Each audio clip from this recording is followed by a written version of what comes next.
Boa noite, esta é a grande entrevista da RTP. É a primeira de 2026. A todos, votos de bom ano. O meu convidado é o Governador do Banco de Portugal, Álvaro Santos Pereira, que dá aqui a sua primeira entrevista nas funções de Governador. Sr. Governador, muito obrigado por vir à grande entrevista e à RTP e um bom ano também para si. Começamos com a questão que tem dominado a atualidade informativa nos últimos dias, a tomada de controle dos Estados Unidos sobre a Venezuela, um dos países com maiores reservas de petróleo e de gás no mundo. Que impacto é que esta situação pode vir a ter na economia mundial? A Venezuela é uma economia que tem pouco impacto a nível da economia mundial, embora tenha muitas reservas petrolíferas. Portanto, o impacto poderá ser mais para a região do que para a economia global. Só se houvesse um alastramento do conflito, com impacto nos outros países da região que fossem exportadores de petróleo, é que eu penso que aí poderíamos ter um impacto maior. Mas neste momento penso que o impacto será reduzido. Claro que vai ter um impacto um pouco sobre o preço do petróleo, mas mesmo aí, devido às características do petróleo venezuelano, penso que o impacto neste momento será reduzido. Será reduzido. Portanto, não vê que haja riscos que possam surgir no horizonte em função daquilo que aconteceu nos últimos dias? Riscos económicos, não. Riscos políticos, geopolíticos, é Isso é outra dimensão. Mas riscos económicos, penso que o impacto será relativamente reduzido. E como é que vai ser Portugal em 2026? Como é que as projeções do Banco de Portugal têm indicado que há razões para uma certa confiança na trajetória da economia portuguesa? O que é que os portugueses podem esperar em 2026?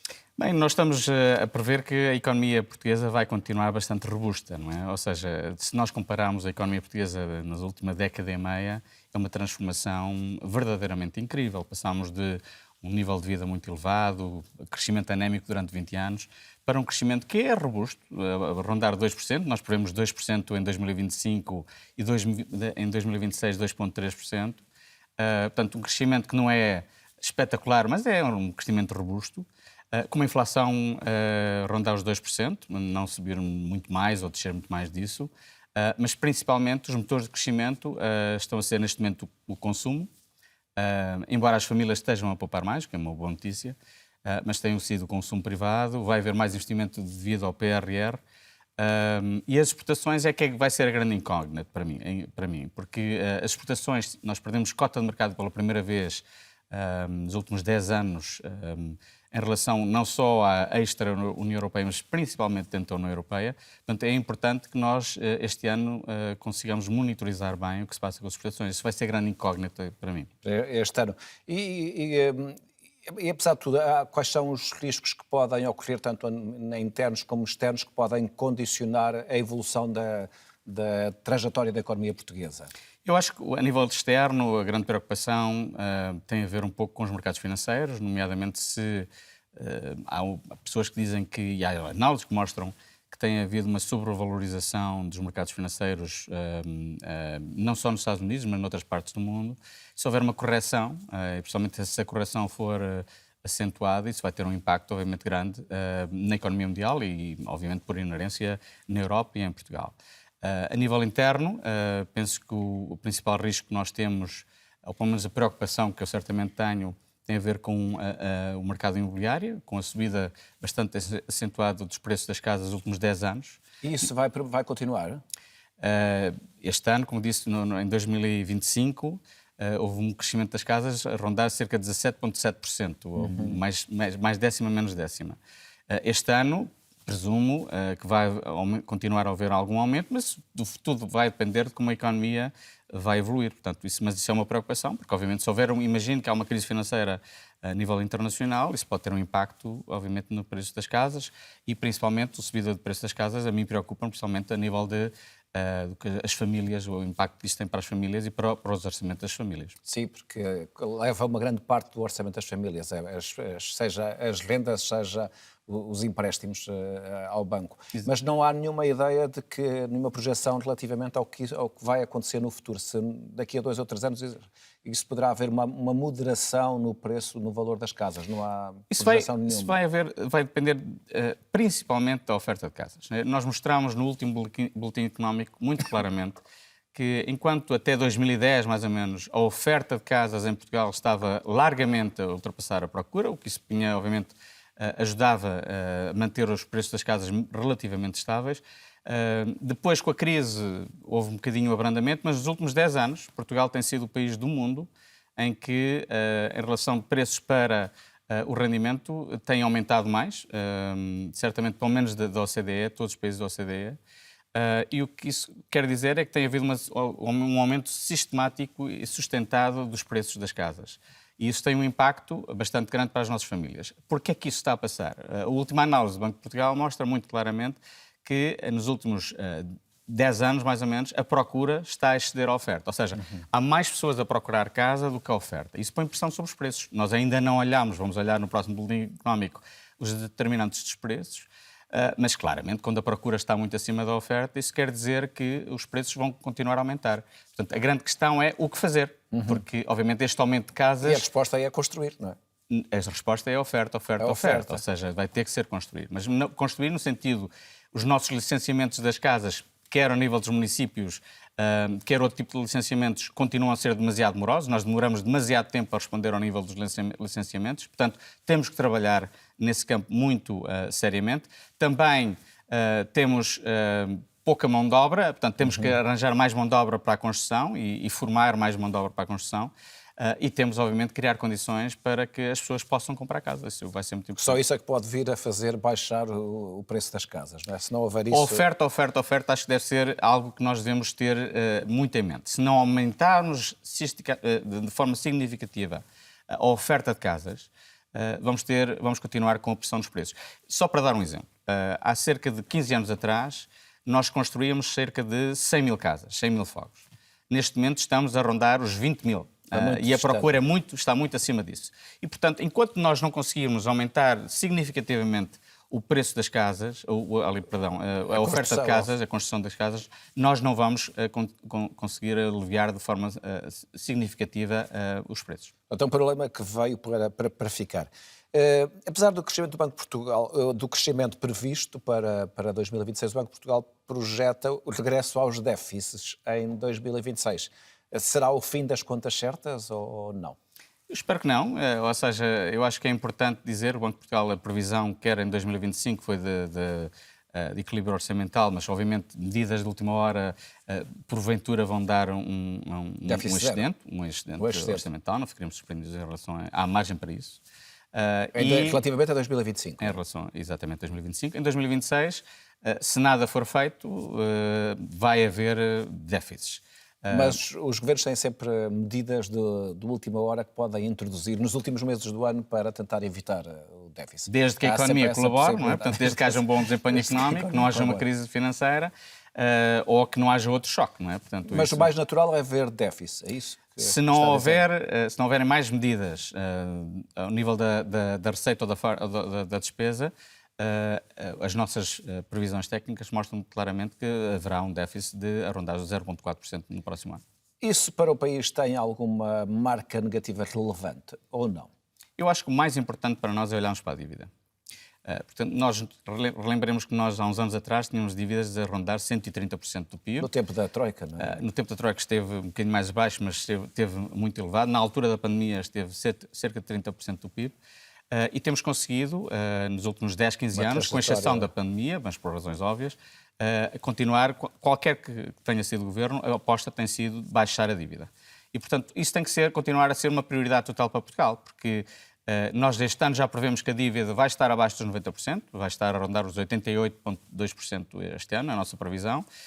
Pode ser, como disse, mais décima, menos décima, e também pensamos que, mesmo se houvesse este déficit que nós estamos a prever, a dívida vai baixar abaixo de 80% em 2028. Portanto, o que é importante é, obviamente, o excedente orçamental ajuda a acelerar o processo de diminuição da dívida, mas o mais importante é nós continuarmos a baixar a dívida, porque a nossa dívida continua muito elevada.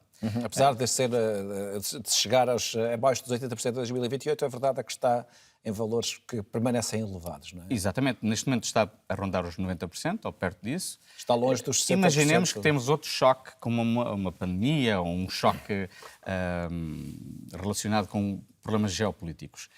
O que tem acontecido nos últimos anos é que os governos reacionam a aumentar muito, ajudando a economia com bastantes estímulos, não é?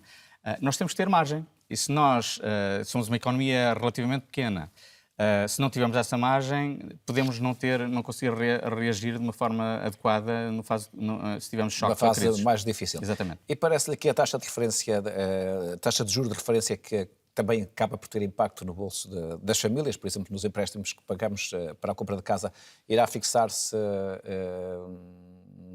num valor razoável ou isso pode vir a ser um problema? Tem vindo a baixar também, não é? Está a rondar os 2%. O Presidente Lagarde disse, e o BCE disse muito claramente, que estamos numa boa posição neste momento, ou seja, a estabilidade de preços neste momento está... 2% é o valor considerado bom, não é? Exatamente, que há uma estabilidade de preços. É o alvo, o objetivo do Banco Central Europeu, e outros bancos centrais têm alvos também parecidos. E nós, neste momento, prevemos que nós vamos estar em valores de inflação a rondar esse alvo. E, portanto, se assim continuar, não há razões para alterar, neste momento, a política monetária. A política monetária já fez o que tinha que fazer, que era ajudar a economia quando era preciso, e agora o que é preciso é que os governos e a União Europeia avancem com reformas estruturais que possibilitem, neste caso Portugal, ou a Espanha, ou outros países, e a União Europeia, possam crescer mais. Se o crescimento económico é anémico na Europa, não é culpa da política monetária, a política monetária fez o que tinha a fazer, neste momento está na altura... Está nas mãos dos governos. Está nas mãos dos governos e também da Comissão Europeia, porque repara, algo que nós temos que fazer muito claramente, que já não fazemos desde 92, é aprofundar o mercado único. Houve essa grande intenção de avançar com o mercado único em 92, mas desde lá, em várias áreas, quer nos serviços, nos transportes, na eletricidade e muitas outras áreas, não existe um verdadeiro mercado único. Portanto, eu gostaria que, a nível de reformas, se nós queremos a Europa aproveitar um espaço de 450 milhões de consumidores, nós temos que fazer este tipo de reformas, principalmente ao nível do mercado único. Eu gostaria muito que a Comissão Europeia e que a Europa levasse a cabo esse tipo de reformas. E olhando para Portugal, que aspectos críticos, que reformas críticas é que o senhor vê? Por exemplo, na justiça, no combate à corrupção, já há bocado falámos no mercado de habitação, na lei laboral. Do seu ponto de vista, quais são as áreas prioritárias que o Governo deveria atacar? Eu acho que, a nível de reformas, a reforma do Estado tem que ser uma prioridade total, principalmente porque nós continuamos com o Estado, embora tenhamos evoluído nos últimos anos, ainda é demasiado burocrático. Ainda não chegamos a um Estado simplex, não é? E repare, não só simplex, mas também é um Estado que muitas vezes tenta complicar, às vezes, mesmo as ordens que vêm e as diretivas que vêm de Bruxelas. Portanto, nós temos que mudar o mindset, temos que mudar o nosso estado de espírito e fazer uma verdadeira simplificação regulatória. Nós vamos fazer isso no Banco de Portugal e certamente na parte financeira iremos trabalhar nessa área. De qualquer maneira, eu acho que uma área prioritária tem que ser a área da justiça. Não é? Houve reformas importantes em 2011, 2012. Está na altura de fazermos reformas importantes, nomeadamente no combate à corrupção. Se nós, muitas vezes, em muitos países, em Portugal e em outros países, vemos fenómenos populistas a surgirem, tem a ver um pouco, porque às vezes os partidos principais dos diversos regimes não avançaram com reformas importantes a nível da corrupção. Eu gostaria que nós adotássemos as melhores práticas que vejo acontecer nos países nórdicos, na Nova Zelândia, mesmo no Reino Unido, a nível de ataque à corrupção. E essas práticas estão identificadas? Quer dizer, aquilo que o senhor viu no Reino Unido, na Nova Zelândia, nos países nórdicos, era facilmente, digamos, aplicável num país como Portugal? Eu acho que temos que fazer é estabelecer regras claras, sem que se possam contornar as regras. Quando há regras claras e com penalidades se as regras não forem cumpridas, então, claramente, poderá haver mais ação. Mas, de qualquer maneira, a nível da justiça, eu acho que os grandes casos dos últimos anos, o grande problema tem a ver um pouco com aquilo que às vezes se fala dos tempos da justiça. Da morosidade, não é? Bem, se estamos a falar em tempos da justiça, quando temos o principal caso de corrupção e de caso financeiro dos últimos 10, 15 anos, das últimas décadas em Portugal, e praticamente nada acontece, ou pelo menos demora demasiado tempo a acontecer. Quando temos casos muito proeminentes a nível de corrupção e que nada acontece, as pessoas chegam a um ponto, deixam de acreditar. E isso mina a democracia, isso mina o próprio sistema político e mina as nossas instituições. Por isso mesmo, acho que a prioridade da justiça, reformas na justiça e, de uma vez por todas, acabarmos com estes tempos da justiça que não se justificam, acho que deveria ser a reforma prioritária para o nosso país. E vê essa vontade no atual governo? Isso tem que perguntar ao governo, não a mim. Porque queria lhe perguntar, podia ter uma Não vou comentar observação minimamente a nível político. sobre isso. Mas já deu aqui a sua opinião de que, de facto, a justiça é uma questão prioritária e dentro da justiça o combate à corrupção e os tempos da E a da burocracia, justiça. acho que deve ser simplificar regulações, combater a burocracia, deve ser uma prioridade total para nós tornarmos a nossa economia mais competitiva. Ainda sobre a economia portuguesa, Sr. Governador, foi recentemente classificada a economia portuguesa pela revista Economist como a economia do ano em 2025. E a revista usou a expressão que a economia portuguesa ou está doce como um pastel de nata para a caracterizar. Esta expressão teve algum sabor particular para si? Porquê? Porque o Sr. Governador, em tempos, falou da relevância que podia ter o pastel de nata. Não, eu não na falei economia assim. Isso portuguesa. foi interpretado, isso foi interpretado por algumas pessoas. Quando eu estava a atacar os casinos e as rendas de energia, houve pessoas que tentaram ridicularizar-me a dizer que eu queria exportar pastéis de nata. O que eu dei foi um exemplo de que Portugal, na altura, tínhamos déficits externos muito grandes e que Portugal devia apostar, internacionalizar a sua economia em várias vertentes. Entre as quais... Quer se fosse, o que eu dei o exemplo foi, quer seja na alta tecnologia ou até nos produtos mais tradicionais portugueses. Houve algumas pessoas que utilizaram isso para tentarem minar a minha credibilidade, porque sabiam que eu, na altura, era a pessoa que estava a ir contra os casinos, estava a ir contra as rendas de energia, estava a ir contra as rendas nas PPPs, e isso incomodava muita gente. Foi por isso que isso aconteceu. E uns anos depois verificou-se que o pastel de nata é um bom negócio para exportar. Repare, eu vivi muitos anos no estrangeiro. Vê-se em várias cidades. Eu vivi muitos podemos anos no visitar. estrangeiro e vi, principalmente nos mercados asiáticos, os doces portugueses a venderem como doces portugueses, a venderem aos milhares e milhares e milhares. E foi por isso que eu dei o exemplo. Sim, mas é interessante que a economista tenha usado essa Mais importante referência. da Economist dizer isto é nós percebermos que a percepção da nossa economia mudou totalmente nos últimos Lá anos. fora, O ponto de os spreads que nós temos a nível de taxas de juros em relação a outros países da Europa têm vindo a baixar em relação à Alemanha, nomeadamente. Nós já estamos com taxas de juros parecidas com a Alemanha e já estamos neste momento com taxas de juros muito abaixo da Espanha, da Itália e da França. Isso acontece por vários motivos. Acontece principalmente porque nós desendividámos a economia, não só o Estado, mas também as próprias famílias e as empresas, e também fizemos reformas em 2011, 12 a 13, que proporcionaram um crescimento económico que, a seguir, fizeram com que, em vez de estarmos a crescer abaixo de 1%, como estivemos durante 20 anos, estamos a crescer ainda pouco, 2%, mas certamente bem melhor do que estávamos antigamente. Portanto, a percepção da economia portuguesa mudou radicalmente, graças às reformas, graças à disciplina orçamental e graças exatamente a investir em setores como o turismo. mas a verdade é que, tendo em conta as debilidades da economia portuguesa, pode dizer-se que a conjuntura do país, sobretudo tendo em conta estes critérios como o emprego, a inflação, o crescimento do PIB, o mercado bolsista, que foram os critérios que levaram a revista Economist a fazer esta classificação, é neste momento melhor a conjuntura do que a situação estrutural do país? Eu acho que as duas coisas melhoraram. Ou seja, a nível estrutural, nós como baixámos muito o nível de dívida do Estado, das empresas, das famílias, isso ajuda-nos a ter mais consumo, ajuda-nos a ter mais investimento, mas por outro lado também conjunturalmente, e obviamente a nossa aposta estrutural no turismo, nos últimos 10 anos que tem dado frutos, e por outro lado, conjunturalmente, isso tem ajudado a nossa economia e a economia espanhola a crescerem muito mais que o resto da economia europeia. Vou só fazer uma pergunta, recuando um pouco àquela declaração que fez há instantes, quando recordou o seu tempo como Ministro da Economia.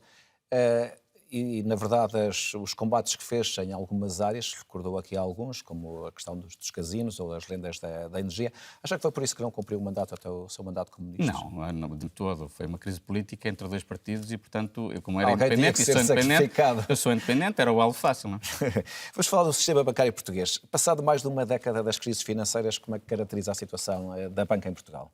A banca já há muito tempo não estava tão saudável. Ou seja, nós temos uma banca que está bem capitalizada, que está a ter lucros assinaláveis e também com empréstimos mal parados muito baixos. Ou seja, todos os indicadores que estavam a vermelho há cerca de 10, 15 anos, neste momento melhoraram muito. Agora, o que é importante é que esta robustez do sistema financeiro continue nos próximos tempos. E para continuar, Por exemplo, eu ouvi recentemente um banqueiro a dizer que estava na hora dos bancos poderem, por exemplo, financiar a 100% os empréstimos à compra de habitação. E vi umas declarações suas a dizer, atenção, o Banco de Portugal considera que isso é um erro. Acha que há erros do passado que ainda não foram aprendidos? Eu espero bem que esses erros sejam aprendidos, ou seja, não fazermos uma estratégia de crescimento à base de consumo, não fazermos uma estratégia de crescimento baseado no endividamento e não fazermos uma estratégia de crescimento baseado no facilitismo de curto prazo, porque isso tem um impacto quase sempre e pagamos o preço mais tarde a longo prazo. E, portanto, é isso que eu mencionei. O Banco de Portugal é a autoridade nacional macroprudencial, ou seja, nós temos a responsabilidade de garantir a estabilidade financeira e, nomeadamente, ver o que se está a passar ao nível do mercado imobiliário e o impacto que tem no sistema financeiro. E há regras muito claras, não só em Portugal, mas noutros países, nomeadamente da entrada, da exigência de entrada. De não haver, de os bancos não poderem financiar até 100% do valor das casas? Exatamente, muitos países têm só, as pessoas têm que dar 20% de entrada, outros países têm 10% de entrada, etc. Há outras regras que têm a ver um pouco com a taxa de esforço, ou seja, os empréstimos que nós temos e o que é que esses empréstimos têm ao nível do nosso rendimento, qual é a percentagem, e têm a ver também com as maturidades. E o que nós vemos nos últimos tempos é que a taxa de esforço está a ser relativamente bem cumprida pelos bancos. A nível de exigência de entrada, obviamente com a garantia pública para os mais jovens não está a ser respeitada por causa da garantia pública, mas ao nível de maturidades, os bancos não estão a respeitar as maturidades da recomendação do Banco de Portugal e, portanto, tem havido conversações também com os bancos. E o Banco de Portugal tem autoridade para intervir nisso? E para o Banco de Portugal pode fazer recomendações.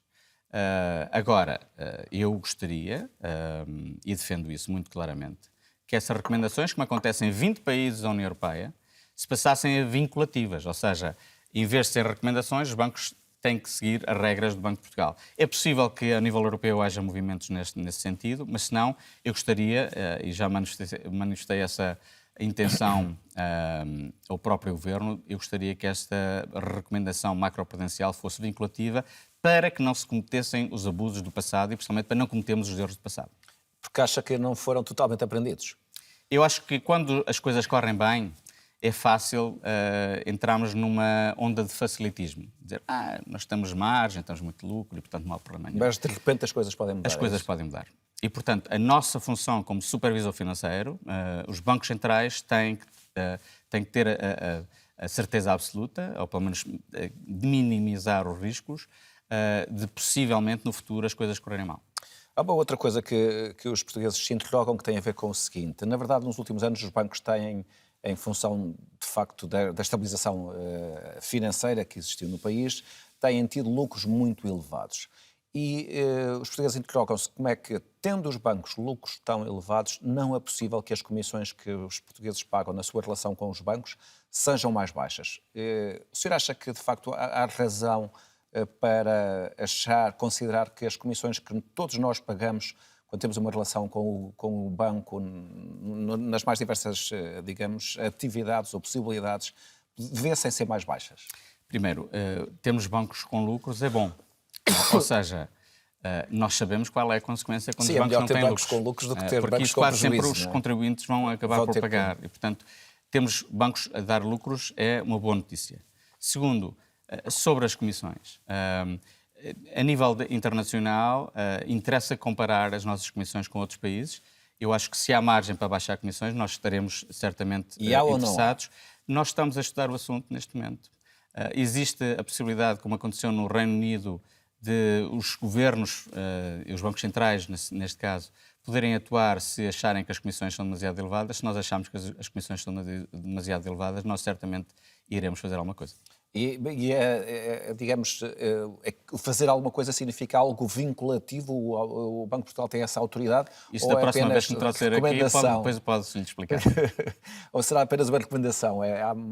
Pode ser mais difícil? Se for é vinculativo, obviamente. Se for é vinculativo. Nos últimos anos também se assistiu a uma outra tendência, que foi a crescente presença de grupos estrangeiros na banca portuguesa. Hoje, cerca de 60%, julgo eu, dos ativos bancários em Portugal estão sob controle de capital estrangeiro, sendo que 30% são mãos espanholas. Isso deve ser um motivo de preocupação ou não? Em relação ao que se passa noutros países, nós temos ainda, a nível nacional, do capital nacional, não é muito diferente do que se passa na média dos outros países. Há outros países em que não têm sequer banca nacional. Países nórdicos, especialmente nos Bálticos, há países que nem sequer têm banca nacional. Eu acho que é importante nós termos uma banca nacional e temos grupos nacionais no sistema financeiro. Não estou preocupado neste momento com a nacionalidade do dinheiro. É importante, quanto mais tivermos bancos de outros países cá, a grande vantagem é que aumenta a concorrência. A concorrência ajuda a baixar as comissões, ajuda na verdade, não tem acontecido, a que os bancos possam oferecer melhores taxas de juros nos depósitos, etc. Portanto, eu gosto de concorrência e, portanto, essa é uma área que nós podemos, obviamente, seria importante termos mais concorrência. Mas, por exemplo, também. há riscos de uma excessiva concentração num só país, como Espanha? Neste momento não se passa, não estou preocupado com isso, eu mas é natural, vamos lá ver, nós temos um vizinho, não é? Temos dois, mas está separado pelo mar, mas temos um vizinho. Pela proximidade geográfica é natural que haja mais investimento espanhol do que de outros lados. Isso se passa em todos os países. Normal. Agora, neste momento, eu acho que não há preocupações em que a nossa banca fique nas mãos somente dos bancos espanhóis. Muitas vezes há alguns meses e ele considerou que seria contrário ao interesse do país aumentar para além do terço a presença de um só país na banca portuguesa. Portanto, tinha uma visão aparentemente diferente da sua. Isso é a opinião do Ministro das Finanças? Repare, a mim preocupa-me, depende dos países que estamos a falar. Não é? Há países que eu não gostaria que tivessem 30% da nossa banca. Há outros países que penso que não há problema. A Espanha não seria um problema? Portanto, eu neste momento não estou preocupado com essa questão. E concorda ou discorda sobre aquela questão de haver uma caixa pública? Há pouco já fez referência a haver um banco público, fiquei com a impressão que defende essa existência. Porque de vez em quando surge no debate político a questão de saber se a caixa pode ou não ser privatizada.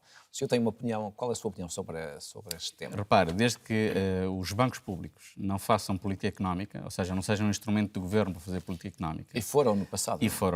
Há vários exemplos. Eu não tenho nada, desde que sejam geridos como os privados, não vejo o grande problema termos um banco público. Não, a minha questão não era se era uma promessa. Do seu ponto de vista, acha que é uma mais-valia que vale a pena ter? Eu acho que nem é mais-valia nem menos-valia, ou seja, é uma característica do sistema financeiro português. E a Caixa, obviamente, é um banco de referência no nosso país, é só. Portanto, não imagino que amanhã haveria um governo que viria defender a privatização, não é? Julgo eu o que está presente o Banco de Portugal não tem que estar a comentar esses temas. Vamos falar da independência do governador e também do próprio banco. O senhor integrou um governo, foi ministro de 2011 a 2013, já aqui fez referências. Passados mais de 10 anos, assume agora a liderança do Banco Central. Acha que isso pode, de alguma maneira, questionar a sua independência política neste cargo ou a distância elimina essa questão? Era só faltava. Ou seja, repare, eu não pertenço a nenhum partido político, nunca pertenci a nenhum partido político. Nunca fiz campanha, ou seja, nunca estive ativamente na política. A minha carreira foi toda feita no estrangeiro, com exceção quando eu estive no governo.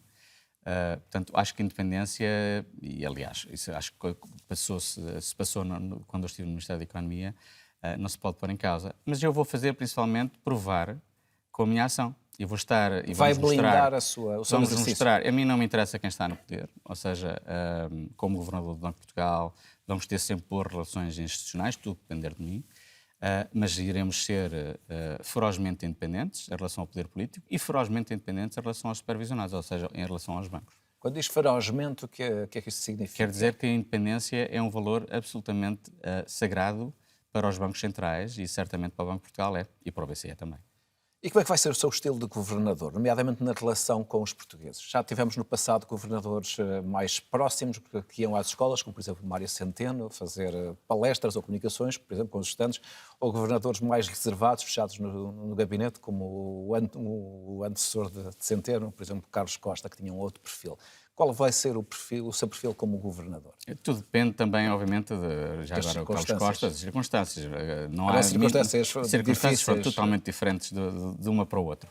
Agora, o que eu posso dizer é que eu quero um Banco de Portugal aberto à sociedade. Eu quero que o Banco de Portugal, como instituição pública de referência que é, dê mais à sociedade, quer ao nível de literacia financeira, de combate à fraude, mas também ao nível de dar mais e apostarmos mais em ações e usarmos mais as nossas agências e a rede regional para abrirmos o Banco de Portugal à sociedade.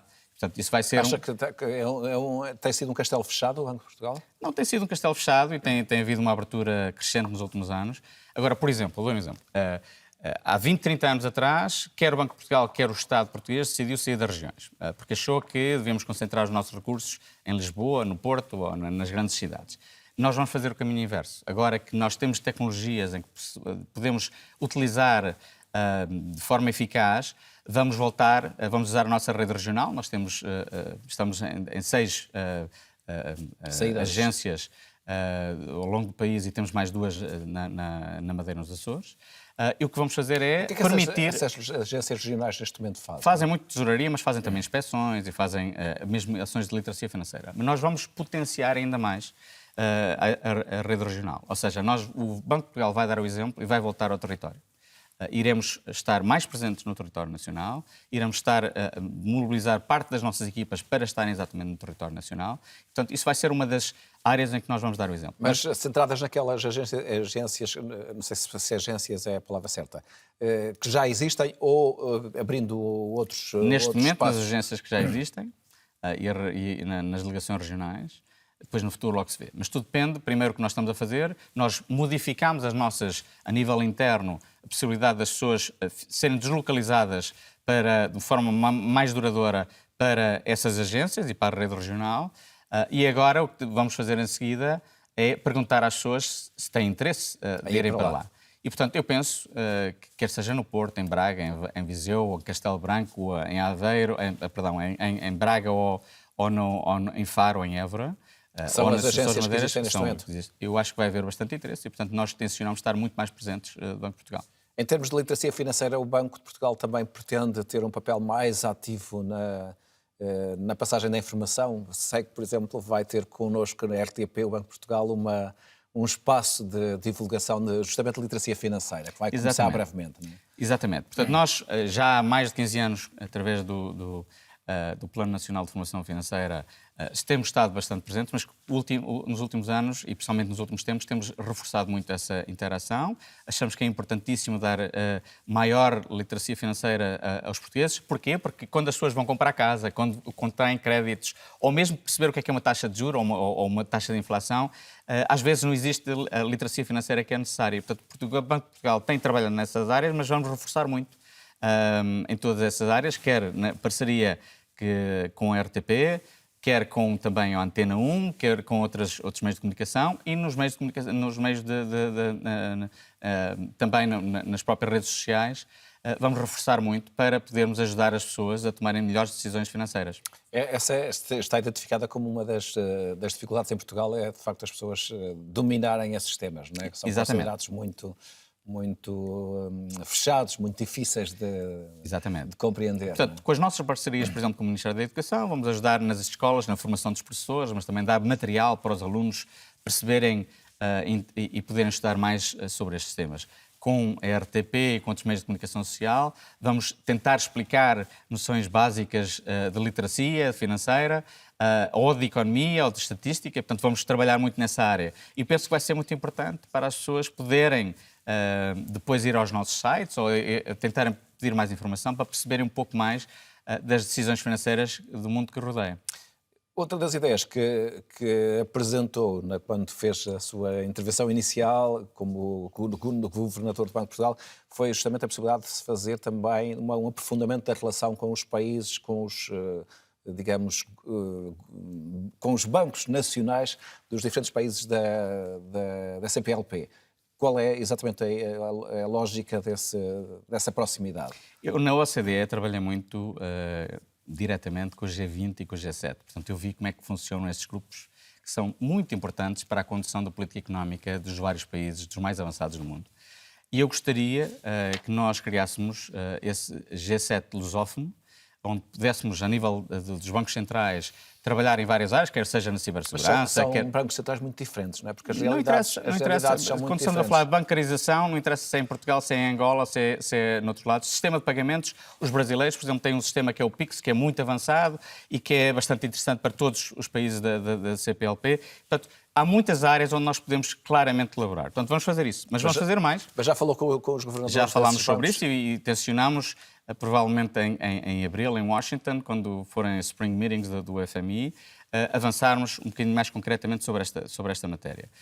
E também tencionamos criar uma rede de bancos centrais para temas de longo prazo, ou seja, muitas vezes as pessoas não sabem que a nível de clima há mais atenção, mas temas tão importantes como, por exemplo, o envelhecimento da população e a longevidade, que é uma grande revolução que nós estamos a viver a nível da humanidade, não estudamos bem o impacto na estabilidade financeira ou nos preços ou ou o impacto que vai ter para as próprias economias. Ou, por exemplo, o impacto da inteligência artificial para a estabilidade financeira e para os preços. Portanto, nós vamos criar uma rede de bancos centrais, já falei com várias pessoas, não só do BCE, mas também do Banco do Japão e outras partes do mundo, para criarmos essa rede de bancos centrais para fazermos investigações para os temas de longo prazo. E depois há uma área também interna que me interessa muito e que o Conselho de Administração, esta semana, aprovou, que é o reforço das medidas de natalidade e de maternidade para os nossos funcionários. O Banco de Portugal vai dar a possibilidade das mães e dos pais ficarem até 12 meses em licença de maternidade e paternidade. Isso é o dobro da legislação geral? É o que se passa neste momento nos países nórdicos, é o que se passa no Canadá e noutros países, que são países Portanto, ficam até um ano, mais avançados. Podem ter até um ano. No fundo, o que se passa é até 9 meses nós vamos dar 80% do salário ou 100% se estiverem em tempo parcial e vamos, a partir dos 9 meses aos 12 meses, vamos dar 50% do salário se as pessoas decidirem ficar em casa ou 100% se as pessoas trabalharem em tempo parcial. Porquê é que o fazemos? Porque esta é uma política de retenção e de captação de recursos humanos e também porque achamos que é importante o Banco de Portugal, sendo a instituição pública de referência, dê o exemplo à sociedade e mostre muito claramente que estas licenças de maternidade e de paternidade em Portugal ainda não são generosas como deviam ser, principalmente num país que tem problemas muito graves de fertilidade. E temos que, obviamente, apostar nestas áreas, quer a nível para fomentarmos a natalidade, quer também para podermos continuar a reter e a captar recursos dos setores privados e de outros bancos centrais. Isso faz-me lembrar, faz-me recuar um pouco este tema que agora colocou, que tem a ver com o seguinte: o estudo do Banco de Portugal conhecido esta semana, que mostra que a estabilidade do emprego é o principal motor para o aumento dos salários. O senhor acha que a legislação que o Governo tem em cima da mesa, a proposta para a mudança das leis do trabalho, acrescenta, traz instabilidade e com isso poderá também ter aí um efeito nos salários? Recordei-me agora deste tema porque, na verdade, o tema da maternidade foi também muito referido no início desta conversa sobre a mudança da legislação laboral e foi muito criticado e posto em causa. E portanto, eu gostava da sua opinião sobre este tema e sobre a forma como o governo atual está a lidar com ele. Repare, eu sou a favor de um modelo de flexi-segurança, ou seja, eu sou a favor de um modelo em que se protege o trabalhador, embora se flexibilize o posto de trabalho. Ou seja, há muito mais, como acontece nos países nórdicos, não é? Há muito mais flexibilidade a nível do mercado de trabalho, mas protege fortemente o trabalhador. Eu sou a favor desse modelo. Este tipo de medidas que o Governo está a avançar, eu vou comentar uma que eu acho que é a mais importante, que é o banco de horas individual. Eu introduzia em 2011 e foi feita em consenso com os parceiros sociais. Porquê é que é importante?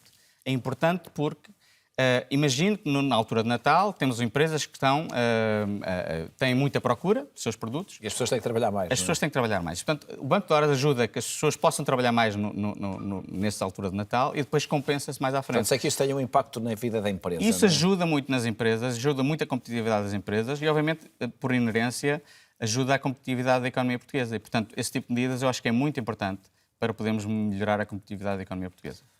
Dentro de poucas semanas, os portugueses irão a escolher um novo presidente. O contexto eleitoral pode trazer alguma incerteza que preocupa o Banco Central em termos de estabilidade económica ou expectativa dos mercados ou não? A escolha do presidente é irrelevante?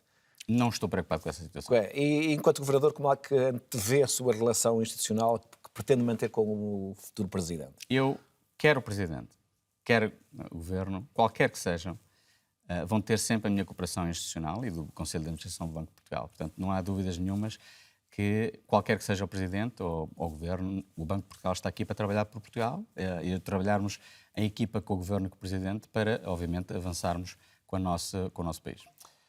Vivemos uma época de grandes mudanças e uma das maiores, que há pouco também já fez referência, tem a ver com a inteligência artificial.